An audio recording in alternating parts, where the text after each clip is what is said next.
one of the things that we always pitch when we're writing an SEO proposal for a potential client, or a roadmap as to what we're kind of going to do for that client, is look for what we call a low-hanging fruit.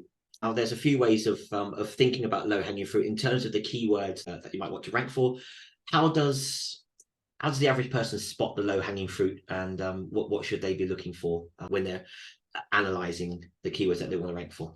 Yeah, so low-hanging fruit is, these are the keywords that are more attainable than, because you often get your kind of short-term keywords and your long-term keywords. So when we say low-hanging fruit, we're looking at a few things really. So every time we do keyword research, there's a few kind of metrics we'll look at. We'll look at keyword difficulty, search volume, and we'll also look at where you're currently ranking for these terms.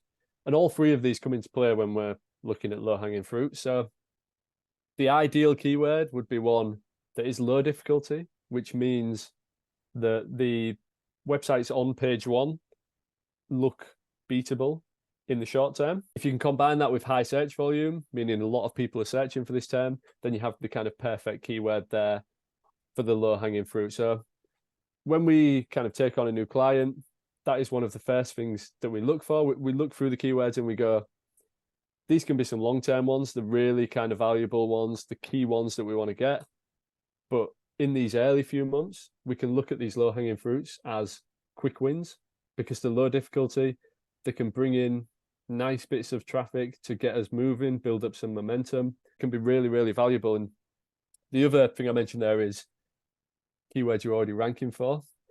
As we all know, if you're on page 2, page 3, chances are no one's coming to your site for organic search.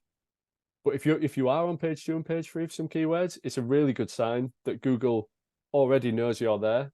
It crawls your page, it's showing it on page 2, it's ranking you above probably thousands of other pages. Therefore, if you're coming to us, chances are your site isn't optimized.